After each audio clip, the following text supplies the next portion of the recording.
I found out the truth on a Sunday afternoon, when the sun poured through my mother's curtains and made the dust look like fireflies.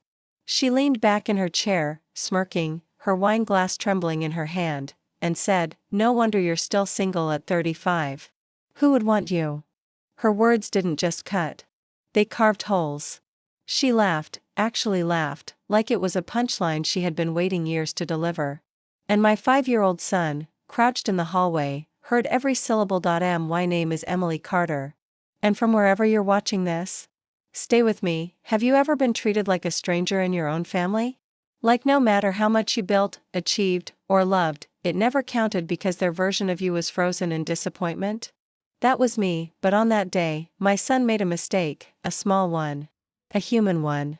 He walked in, tugged at my sleeve, and looked straight at my mother. His little voice rang out like a bell in a cathedral, "Grandma, can I have juice?" The glass slipped from her hand, crashing against the hardwood. Wine spread like blood across the floor, but it wasn't the broken shards that made her choke, it was that one word, "Grandma." She hadn't known. For 5 years, I'd kept my marriage, my child, my entire second life hidden from her. Not because I was ashamed, but because she fed on control, and I'd starved her of it, her face twisted, a mask slipping into something monstrous. "What, did he just call me?" She whispered, her voice dry as ash. I held my son closer, his small hand pressed into mine, and for the first time in years, I didn't flinch. I met her stare. "You heard him." The silence between us was heavy, like a storm crouching just beyond the horizon. My mother, the woman who once called me her brightest star, before dimming me with every insult, every manipulation, was cracking before my eyes, and yet, beneath the rage that flashed across her face, I saw it, fear. She realized in that moment that the version of me she thought she owned had died long ago.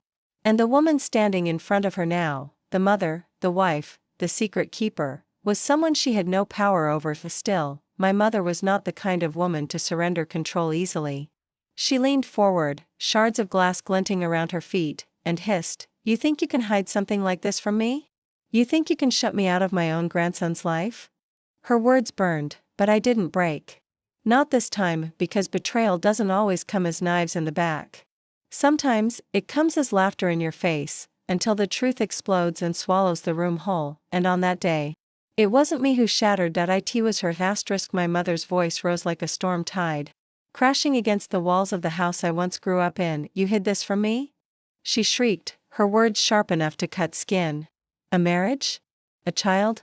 Do you know how humiliating this is, for me? For her. Always for her." That was my mother's gospel. My son clung tighter to my hand, eyes wide, his small body trembling against me.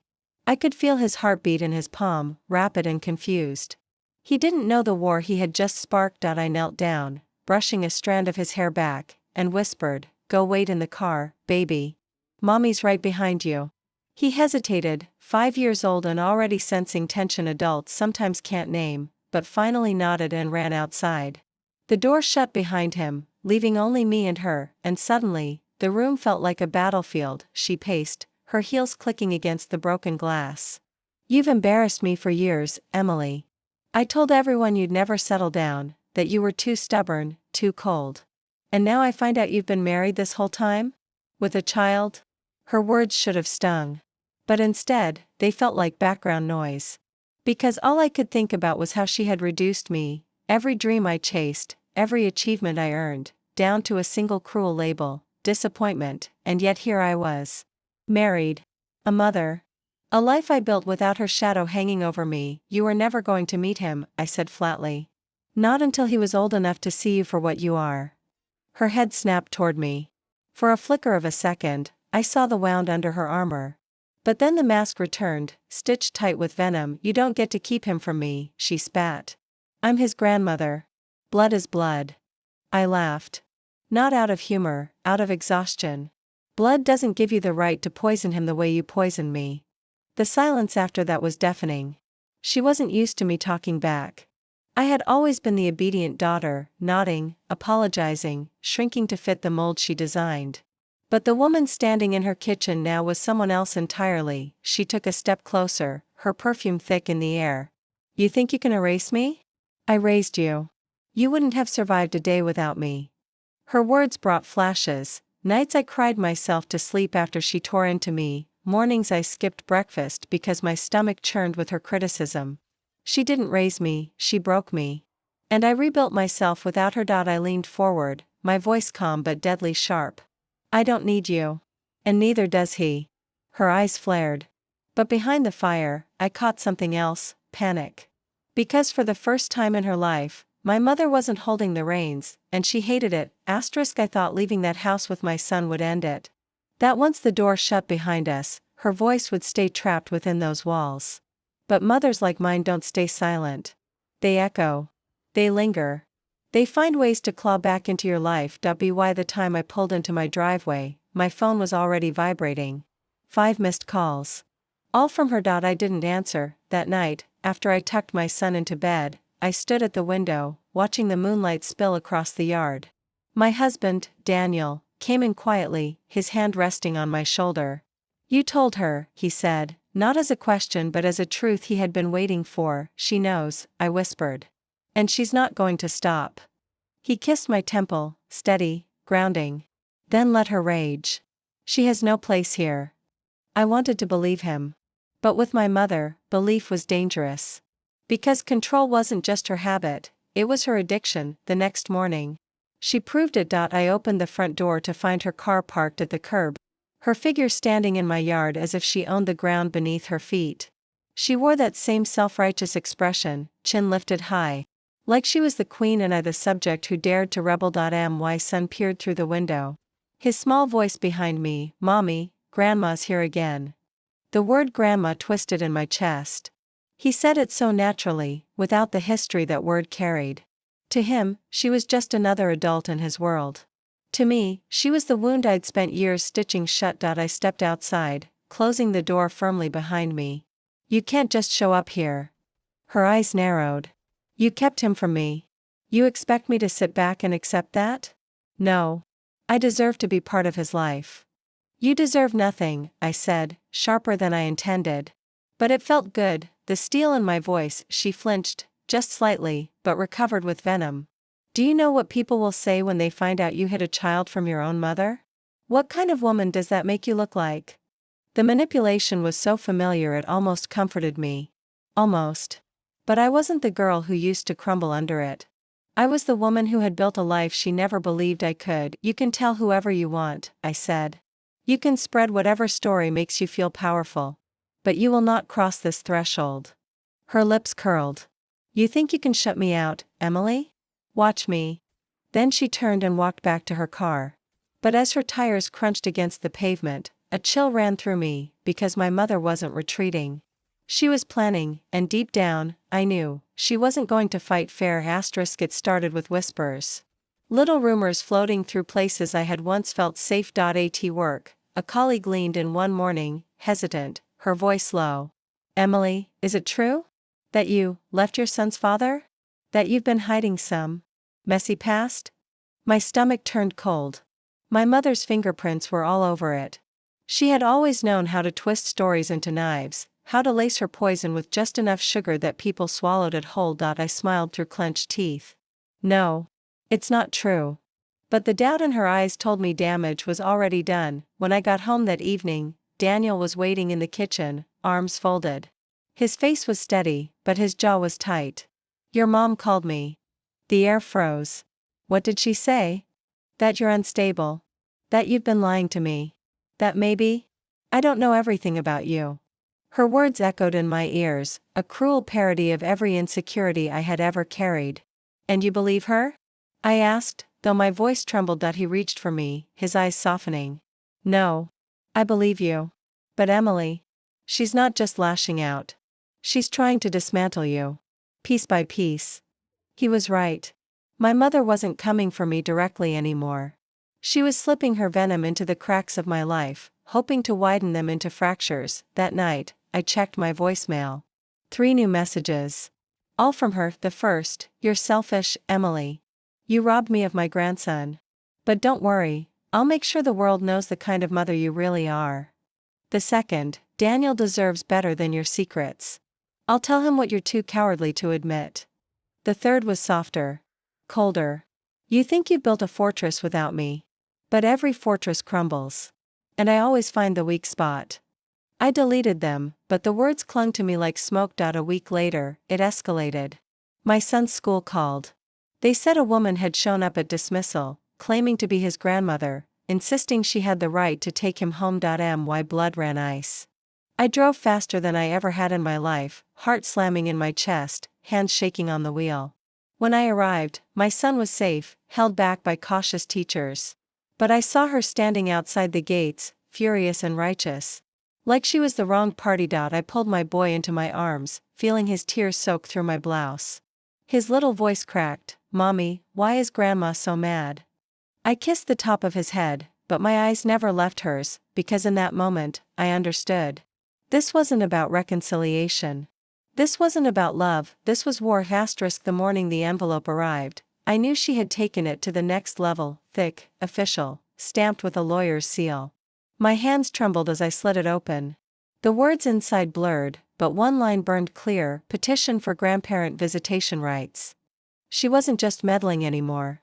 She was dragging me into court. Daniel found me sitting on the kitchen floor, the paper crumpled in my fist, tears streaking my face. "She's trying to take him," I whispered. He crouched, cupping my face in his palms. "No. She can't. She won't. We'll fight this." But in the back of my mind, I heard her voice, "I always find the weak spot." Court dates came like storms, each one heavier than the last. My mother walked into that courtroom dressed like a saint, pearls, pressed blazer, the faint smile of a woman who had suffered at the hands of an ungrateful daughter. She painted herself as the victim, claiming she was robbed of her relationship with her grandson, and me? She twisted me into a villain. Unstable. Secretive. A liar who hid a marriage, a child, a life. She knew exactly how to make the truth sound like a weapon. Sitting there, under the fluorescent lights, I wanted to scream. But I stayed silent, clutching Daniel's hand, reminding myself that fury wouldn't win this. Facts would. My love for my son would. Still, her eyes never left mine. Every glance was a promise: "I will not stop until you break." The weeks bled together. Court filings, lawyer meetings, endless nights lying awake listening for my son's breathing. Terrified of losing him even for a moment, and then, she crossed another line. One evening, as I picked my son up from school, his teacher pulled me aside. "Emily, I just want you to know. Your mother's been talking to other parents. Telling them things. About your marriage. About your mental health." Humiliation crawled across my skin. She wasn't just after me in court, she was poisoning the very community I lived in, making me look like a danger to my own child. That night, I found her waiting outside my house. Her window rolled down, her smile sharp as glass. "You can't keep me from him forever," she said, voice syrupy and cruel. "The court will see the truth.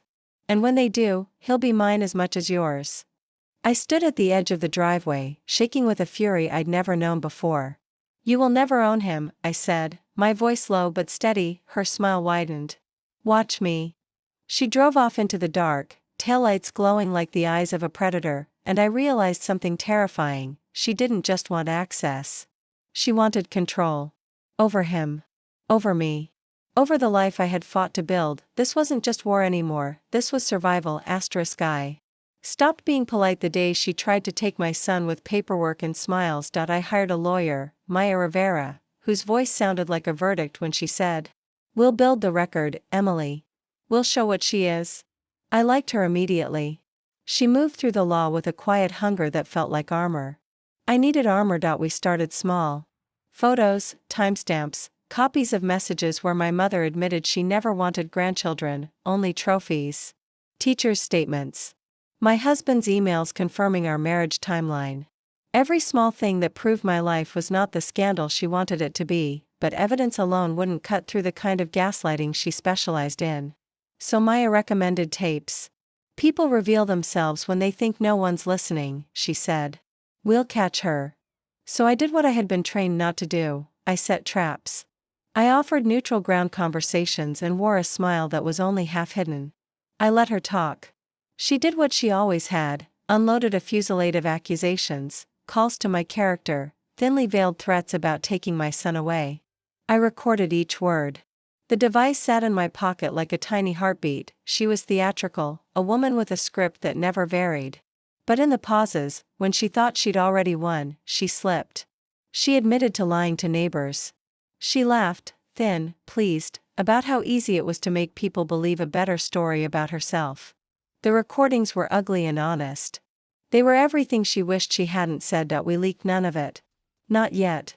Maya built a legal ladder, motions, affidavits, witness lists. We filed countersuits for defamation when her rumors crossed into concrete lies. We documented every unwanted visit, every message. Daniel sat with me through depositions, his fingers knitting mine into something steady. At night, when the house was finally quiet, he would whisper, "We'll get through this. We'll protect him."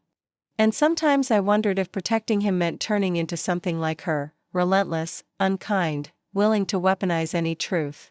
I hated that fear. I hated that I could feel her methods starting to find a home in me. But when I watched my son sleep, his mouth soft, the long lashes that belonged to no one but him, I understood, hunger for justice isn't the same as hunger for revenge.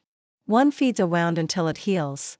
The other eats you whole. Then came the turning point.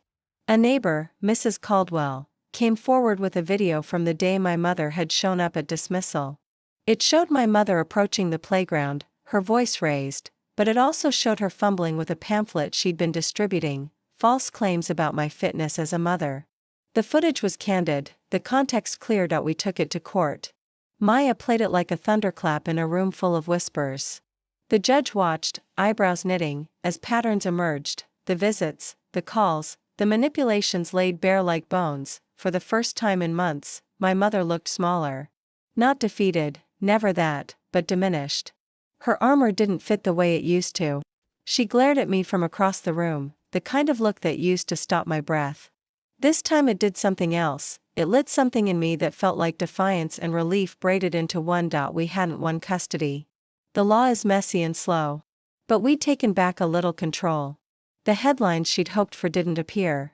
The neighborhood's whispers shifted. People began to ask questions she couldn't easily answer. Walking out of the courthouse that day with Daniel and our son tucked between us felt, for the first time in months, like the world had stopped tipping. But power shifts make monsters unpredictable. My mother smelled defeat and started to plan anew, and the new plan would not be limited to words. The pounding on my door rattled the glass.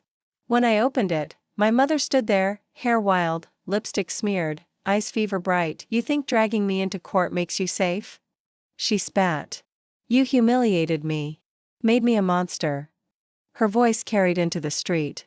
Daniel pulled our son back into the kitchen. I stepped outside, closing the door behind me. "You did that yourself," I said. Her hand trembled, keys dangling like a weapon. "If I can't have him, I'll take him. One day, when you're not watching, he'll be mine." The world tilted. My chest burned. But I stepped closer, steady. "Try it. I'll bury you with every recording, every lie. You'll never see daylight again." For the first time, she faltered. The keys slipped from her hand, clattering against the pavement. For a heartbeat, she looked small, old, fragile. "You'll regret this," she whispered. Then she fled into the night. Tires screaming. I stood there, hands trembling. Not from fear, but from resolve. This wasn't about defense anymore. It was about ending her reign. Court was silent as the judge read the verdict. Her petition denied, a protective order granted. My mother's empire of control cracked in one sentence, but justice didn't end in the courtroom. Maya released the recordings, her venom, her boasts, her lies. Neighbors who once whispered pity now saw truth. She wasn't a victim. She was the architect of chaos. Her charm curdled. Her stories unraveled. She tried to salvage it with tears, but even her oldest tricks couldn't stitch the mask back on point. One afternoon, she came with a box of photos, voice trembling. "I'm sorry," she said. For once, the words weren't sharpened. "But apology isn't repair." I set the terms: therapy, accountability, change.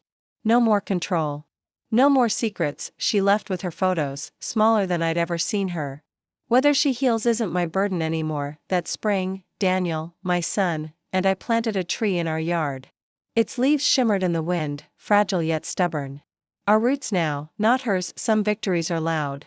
Ours was quiet, my son's laughter, sunlight through branches, peace carved from survival. I wasn't her disappointment anymore. I was free.